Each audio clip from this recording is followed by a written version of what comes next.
Eh ben non, ils croient pas. Bon, ah ben, ça manque de foi, ça. Et donc leur incrédulité et leur aveuglement par rapport à ce qu'il leur avait dit. Voilà, c'était pas bien. Mais bon, oh, il leur en veut pas quand même. Allez, on va passer à la question suivante. C'est la 7e. Que doivent annoncer les apôtres? Oh bah. Que doivent annoncer les apôtres? La glorieuse nouvelle, la jolie nouvelle ou la bonne nouvelle? Que doivent annoncer les apôtres? La glorieuse nouvelle, la jolie nouvelle ou la bonne nouvelle? Tic-tac.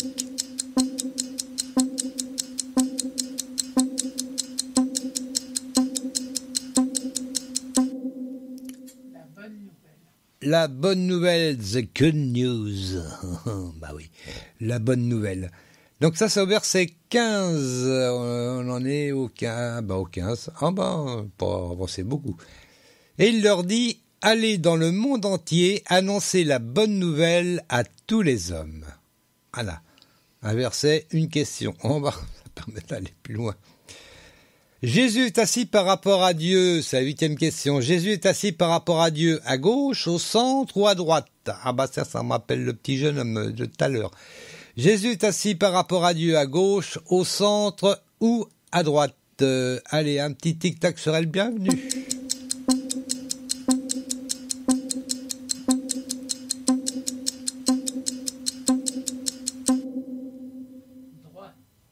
À droite, oui, à droite, toujours à droite avec Jésus. Ah, mais non, je parle pas de politique. Ah, bah tout de suite. Ah, les gens alors, à gauche, au centre ou à droite. C'est vrai que, bon, quelque part, en même temps. Allez, c'est au verset 19, là, par contre j'ai un peu plus à lire. Ouais. Celui qui croira et sera baptisé sera sauvé. Mais celui qui ne croira pas sera condamné. Voici les signes miraculeux qui accompagneront ceux qui auront cru en mon nom. Ils chasseront des démons, ils parleront des langues nouvelles, ils saisiront des serpents venimeux, ou s'il leur arrive de boire un poison mortel, cela ne leur causera aucun mal. Ils imposeront les mains à des malades, et ceux-ci seront guéris. Ah, ça, c'est un verset qui a fait du mal, les enfants, parce que saisiront des serpents, je me rappelle, il n'y a pas tellement longtemps, il y a un pasteur qui s'est amusé à ça, il a amené un aquarium avec un solarium, je crois qu'on appelle. Un vivarium dans lequel il y avait des serpents venimeux. Monsieur a voulu prendre les serpents venimeux. Bien sûr, il s'est fait piquer et bien sûr, il est mort. Voilà. Alors, je pense que quand Jésus dit ça, c'est pas pour faire des numéros de cirque. Hein, je m'adresse à certains. Jésus, il nous a pas mis à des endroits pour faire des numéros de cirque. Je pense que c'était peut-être pas son but au gars. Bon, je veux pas non plus. Bon, mais voilà, c'est peut-être pas un verset à utiliser n'importe comment. Hein, voilà. Non, les enfants, si vous voyez un serpent, vous le laissez tranquille, vous partez ailleurs, hein? Vous êtes gentils. Vous allez faire un petit tour. Voilà, moi ça m'est arrivé de rencontrer des serpents dans la nature, comme ça, je vous rassure, les serpents ont au moins aussi peur que vous. Donc généralement, ils se barrent. Ils restent pas là. Moi, en tout cas, c'est ce qui est arrivé. Il est parti dans l'autre sens. Ouh là là. On s'est regardé.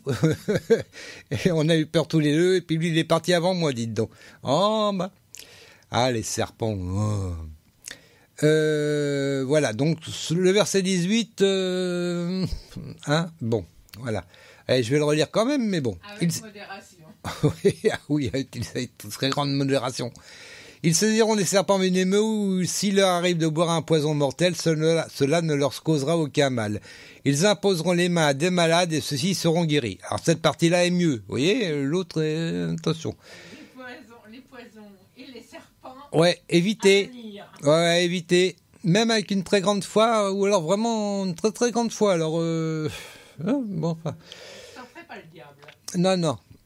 Après alors verset 19, j'en suis où là, je sais plus. Tu dois lire le verset 19. Ouais, verset 19. Après leur avoir ainsi parlé, le Seigneur Jésus fut enlevé au ciel et s'assit à la droite de Dieu. Voilà, toujours à la droite. Bon. Allez, dernière question déjà. Ben oui, c'est comme ça. Dernière question. Jésus confirme les prédications des apôtres par des miracles, des chants ou des gestes. Jésus confirme les prédications des apôtres par des miracles, des chants ou des gestes. Allez, tic-tac.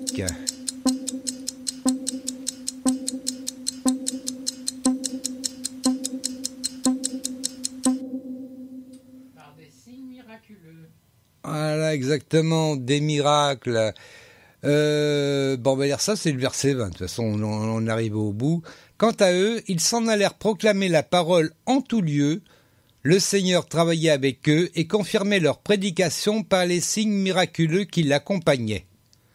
Voilà, j'ai comparé un petit peu à d'autres traductions. C'est pratiquement toujours la même chose. Bon, c'est confirmer la parole par les signes qui l'accompagnaient.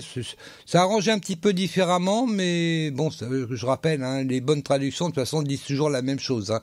Ça change pas le sens. Voilà, ça peut changer certains mots, mais pas le sens. Voilà, c'est juste pour que finalement on comprenne mieux finalement ce qui est écrit. C'est pour ça que moi je lis la Summer, je la comprends assez bien, mais vous avez Parole de vie qui est très bien, qui est plus développé. Par exemple, si je relis le verset dans Parole de vie, ça nous donne « Les disciples partent pour annoncer partout la bonne nouvelle, le Seigneur travaille avec eux et il leur donne le pouvoir de faire des choses étonnantes. De cette façon, il montre que les paroles des disciples sont vraies. » Ah, c'est bien, hein, aussi. Bah oui. Dans Français courant, les disciples partirent pour annoncer partout la bonne nouvelle, c'est un peu plus court là. Le Seigneur les aidait dans ce travail et confirmait la vérité de leur prédication par les signes miraculeux qui l'accompagnaient. Vous voyez, ça change pas le sens, mais ça explique simplement, hein, un petit peu mieux, c'est un petit peu plus étendu. Je me souviens plus comment ça s'appelle d'ailleurs, cette façon d'écrire les évangiles. Voilà, mais ça change pas le sens du tout. Et sur ce, on va peut-être passer aux commentaires bibliques, parce que je rappelle qu'actuellement nous lisons dans topbible.topchrétien.com, c'est bien fait, et vous avez également des commentaires bibliques. Il suffit de cliquer d'une part sur le verset, et ensuite il y a un petit menu qui se met à droite, et il y a notamment donc les différentes versions, et également commentaires bibliques. Alors comme on a le temps, je vais lire les commentaires bibliques qui sont attachés à Marc 16, verset 20. Voilà, allez, on y va. Après avoir parlé à ses disciples, le Seigneur monta au ciel et il s'assit. C'est une position de repos. Il avait terminé son œuvre, il avait en même temps une position d'autorité. Il prit possession de son royaume. Il s'assit à la droite de Dieu, ce qui atteste sa souveraine dignité et son pouvoir universel. Quelles que soient les œuvres que Dieu opère en nous, tout ce qu'il nous donne ou accepte de nous est effectué par l'intermédiaire de son Fils. Maintenant, Christ est glorifié avec la gloire qu'il avait avant que le monde ne soit. Les apôtres allèrent et prêchèrent en tout lieu, bien que la doctrine qu'ils prêchaient soit spirituelle et céleste, elle était directement contraire à l'esprit et à l'état d'esprit de ce monde. Elle rencontra beaucoup d'opposition, c'est toujours le cas actuellement d'ailleurs, et fut entièrement destituée de tout support et de facilité de diffusion. Je crois que c'est encore maintenant aussi pareil, hein. Néanmoins, en peu d'années, elle fit le tour de la terre. Voilà, ça, vous priez pour ça aussi. De nos jours, les serviteurs de Christ n'ont pas besoin de faire des miracles pour prouver la véracité de leur message. Il est incontestable que les Écritures sont d'origine divine et cela rend inexcusable ceux qui les rejettent ou les négligent.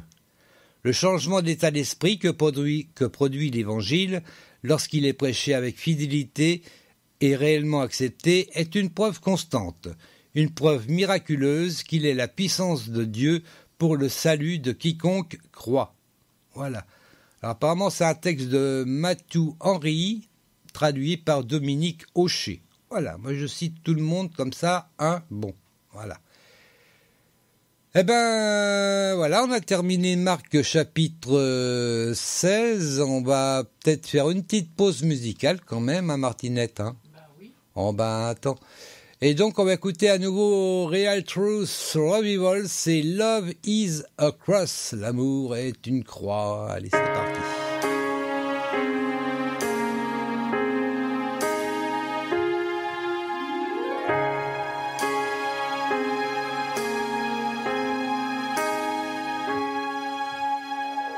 Love isn't always the easy path to take. Sometimes it hurts, sometimes your heart might break. It might look like a hill at the end of a dusty road. Getting there might mean flesh and blood, and still you choose to go. Love is a cross on a Friday afternoon. Love is a prayer, forgive them. They know not what they do. It's thorns for a crown, a life laid down to seek and save the lost. Love is a cross.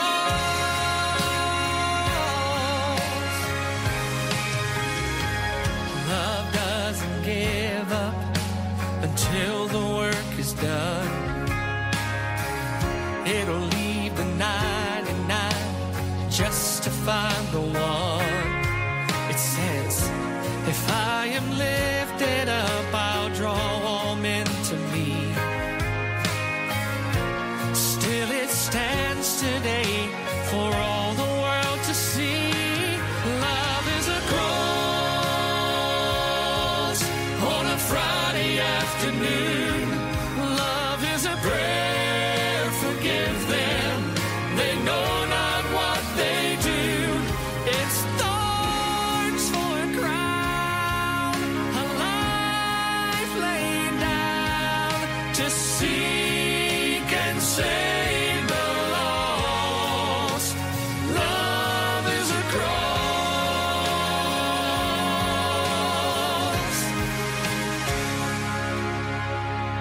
Love knows the price is great. Love knows the way is hard. But love looks ahead to Calvary and says, yes, I'll go that far. Love is a cross.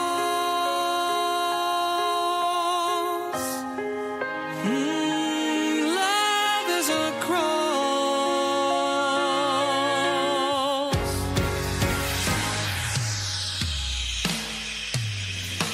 Love is a cross on a Friday afternoon. Love is a prayer, forgive them. They know not what they do. It's thorns for a crown, a life laid down to seek and save the lost. Love is a cross.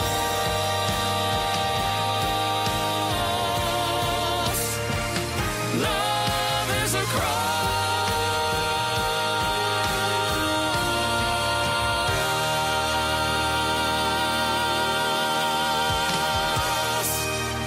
Love is a Cross, Real Truth Revival. Je sais pas si je le prononce bien, mais bon.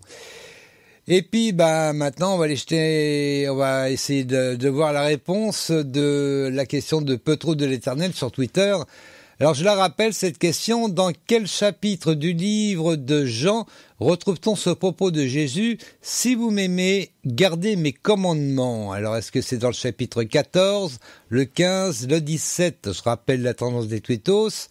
60% répondu 14, 30% 15, 10% 17.